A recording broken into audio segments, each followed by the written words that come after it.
Siliguri eastern বাইপাসের মধ্য শান্তিনগর সংলগ্ন সারদা মোড় এলাকায় দুই পক্ষের মধ্যে বিবাদ, ঘটনায় আহত বেশ কয়েকজন।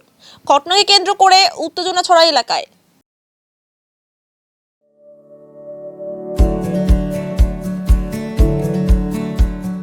Pampered, not just a hospital, but a mother.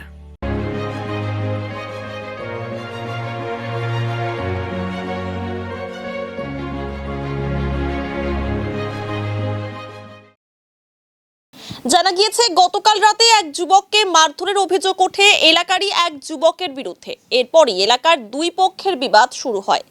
বাড়ির মহিলারা ঝামেলা থামাতে গেলে আচমকাই মহিলাদের ওপর হামলা চালানো হয়। অভিযোগ, বাড়ি থেকে লোহার জিনিস ও ধারালো অস্ত্র দিয়ে হামলা চালানো হয়।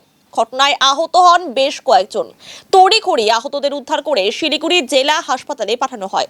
খবর পেয়ে আশিঘর ফাঁড়ির পুলিশ ঘটনাস্থলে পৌঁছে পরিস্থিতি নিয়ন্ত্রণে আনে। দুই পক্ষের তরফে থানায় লিখিত অভিযোগ দায়ের করা হয়। গোটা ঘটনার তদন্তে নেমেছে পুলিশ। কালকে আমি ডাবগ্রাম মাঠের থেকে বাড়িতে আসি, তো সারদা মোড়ে আমি দাঁড়িয়ে থাকি। তো অন্য পাড়ার একটা ছেলে, তার নাম হচ্ছে অলোক পাল, সে আমাকে এসে বিনা দোষে, সে নেশা করেছিল, সে আমাকে বিনা দোষে মারে। বিনা দোষে ও নেশা করেছিল, আমি সেখানে দাঁড়াইছি, আমাকে বিনা কারণে মারে। ঠিক আছে, এবার আমার সাথে আমার আরো আমার কাকা জেঠু দুজন ছেলে ছিল, তারা যখন আমাকে যখন ওইভাবে মারছে, তখন ওরা সামনে যায়, তখন ওদেরকে ধরেও মারধর করে।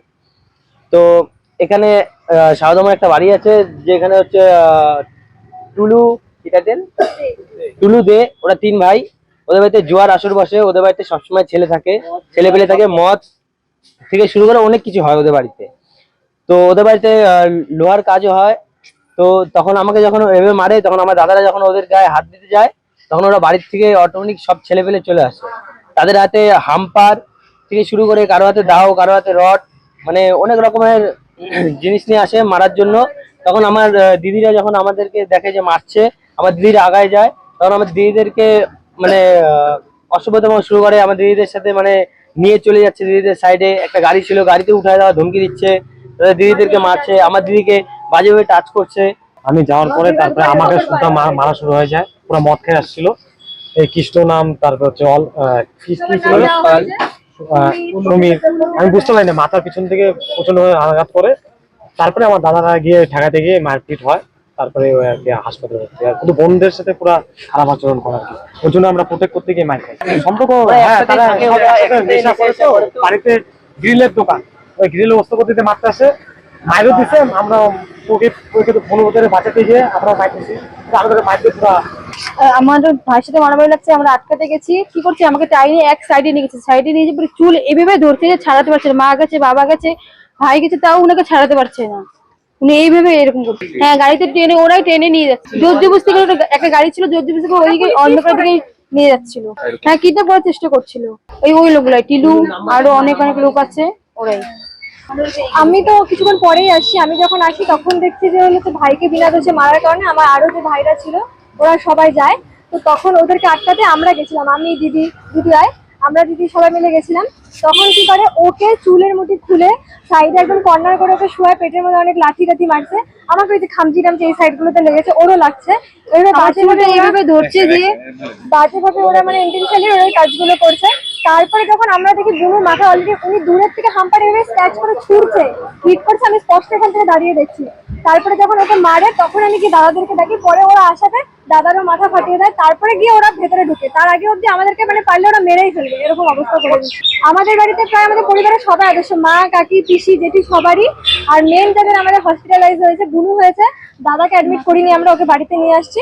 আর আমাদের কিছু কিছু জায়গায় চোট লেগেছে। পুলিশকে আমরা জানালাম, কালকে আমরা গেছিলাম রাতে রিপোর্ট করতে, তো রাতে আমরা সেভাবে রিপোর্ট দিইনি।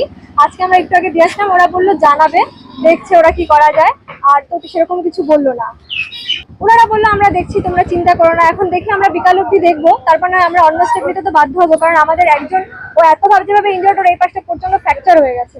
যখন আমাদের মানে বোন যখন পড়ে গেছে ততক্ষণ পুলিশ আসেনি, ওকে নিয়ে যাওয়ার পর পুলিশ আসছে, এসে উনি একতরফাই কথা শুনেছিল। তারপরে আমরা যাওয়ার পর ওনারা কথাবার্তা শুনে আমাদের, ইভেন যখন আমি নাম লেখাচ্ছিলাম ওরা বলছিল যে আমরা নাম জাজ করবো, মানে যে এই কজন তোমাদের আহত বা কে কে তোমাদের অ্যাটাক করছে, তখন ওরা নামটাও লিখতে চাইছিল না। ওদের সাইড থেকে প্রত্যেকের নাম লেখা আমাদের সাইডে, কিন্তু আমরা যখন দিচ্ছি তখন লিখতে পারছে না। তারপর আমরা দেখলাম, তারপর আমরা অনেক জোর জবরদস্তি করতে যে পাশেরও আরো ভাইরা ছিল, ওদের মারা জোর করে।